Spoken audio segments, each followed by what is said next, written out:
On May 12, 2022, in a wooded area in Westboro, North Carolina, near a National Guard Armory, someone found the remains of a woman who hasn't been identified yet. The body was in bad shape and had been there for a while. They think she was a white woman, somewhere between 20 and 40 years old. Despite looking through missing persons reports, no one could match her to any known cases. So they called her Anson County Jane Doe. It seems she passed away sometime in 2021. Strangely enough, when she died, she was only wearing a black Secret Treasures bra and leggings. Her cause of death has never been officially announced. While trying to identify the woman, authorities stumbled upon a particularly chilling clue. They found several images on a trail cam not far from where the remains were discovered. This camera was set up in a hunting area near the armory to watch a deer feeder, but instead of capturing deer, it recorded images of an unknown woman. She was wearing the same clothes as the ones found on the body. The footage shows her stumbling through the woods on August 22, 2021. She first appeared in the footage at 1:33 a.m., entering from the right side of the frame. Just a second later, at 1:34 a.m., she completely vanished from the view, which suggests she might have been running.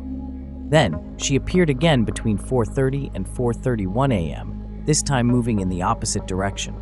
She was hobbling and using a large stick to support herself, This woman is widely believed to be the Anson County Jane Doe. Detectives, while unsure why she was wandering alone in the dense forest in the middle of the night, now had a face to work with. Forensic investigators pored over the images but couldn't conclude much. It seemed her leggings were wet above the knees, as was the lower half of her stick, indicating she might have crossed Cedar Creek. Perhaps she slipped and hurt herself, which could explain her need for the walking stick. There are different theories about her situation. Some suggest she might have been suffering from a mental breakdown, while others propose a more sinister scenario, that she was held captive in a remote location and managed to escape in haste, not fully dressed. Those who support this darker theory believe her captor eventually caught up to her. Imagining her final hours wandering alone through the pitch-black woods is deeply unsettling. In February 2022, 6 months after the trail cam captured her images and a few months before her remains were found, rabbit hunters came across a backpack filled with a significant amount of cash near the armory. They took the cash and left the backpack behind. After the discovery of Doe's remains made headlines, they informed the authorities about the backpack. Unfortunately, it has never been found.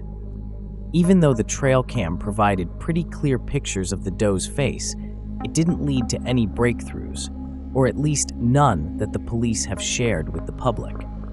The local law enforcement has been really quiet about the whole case.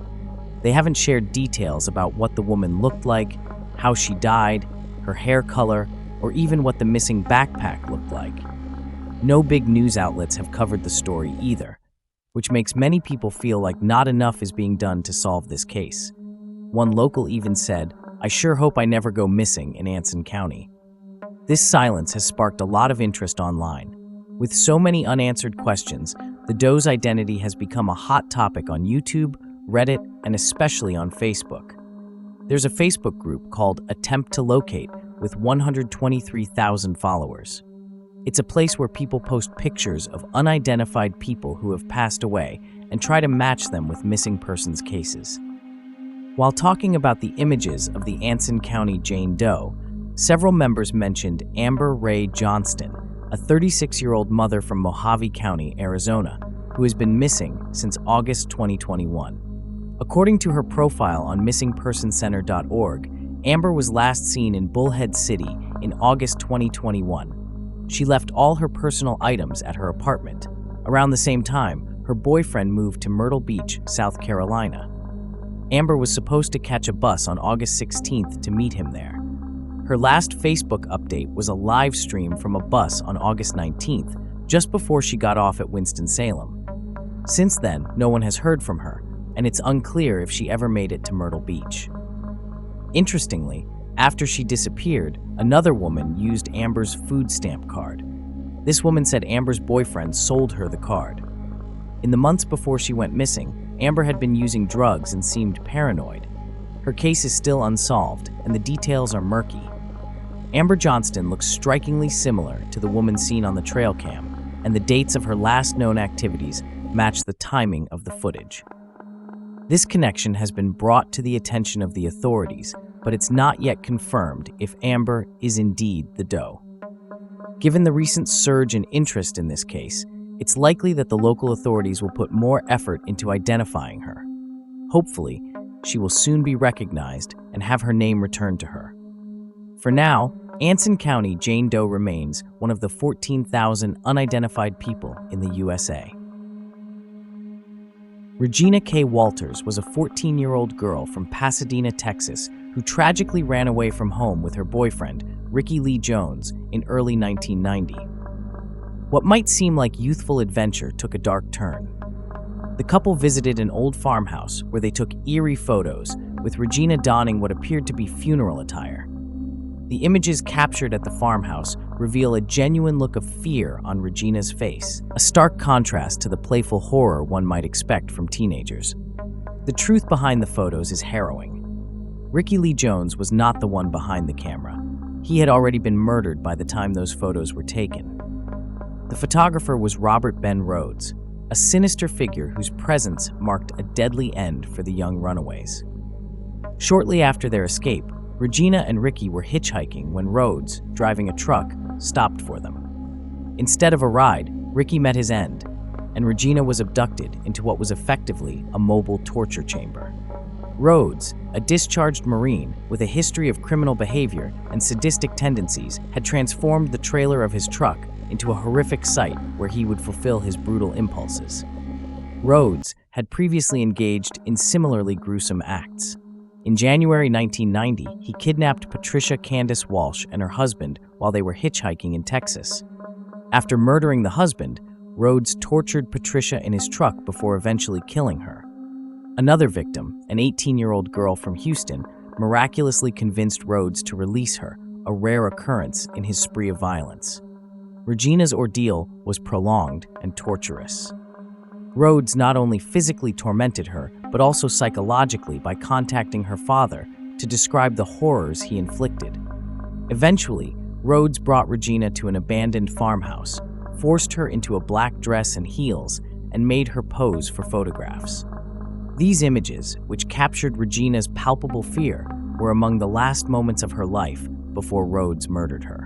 Robert Ben Rhodes's reign of terror concluded on April 1, 1990, when a police officer, noticing the hazard lights on his truck, decided to pull him over. Hearing screams from the trailer, the officer discovered another victim and arrested Rhodes. Inside the truck, the police found a murder kit containing cords, chains, and other tools used in his gruesome activities. Further investigation revealed numerous photographs of his victims, including Regina and Patricia. Rhodes, believed to have killed over 50 women from 1975 to 1990, mostly targeting sex workers and drifters, is now serving 2 life sentences. The case of Regina K. Walters remains one of the most chilling reminders of the dangers lurking where least expected. He's currently serving 2 life sentences in Illinois. In 1989, a photograph was taken of a woman celebrating her graduation from the Open University at the age of 47. At first glance, the image appears entirely ordinary, featuring a mature student in her graduation attire, smiling joyfully. A common enough scene reflecting the growing trend of adults pursuing higher education later in life. Yet, the woman in the photograph is far from ordinary. At the time the photo was taken, she had already spent 23 years in prison. This woman is Myra Hindley, one of the most infamous serial killers in British history. Born on July 23, 1942, in Crumpsall, Manchester, Myra Hindley grew up in a challenging home environment. Her father, a World War II paratrooper, turned to alcohol and became abusive.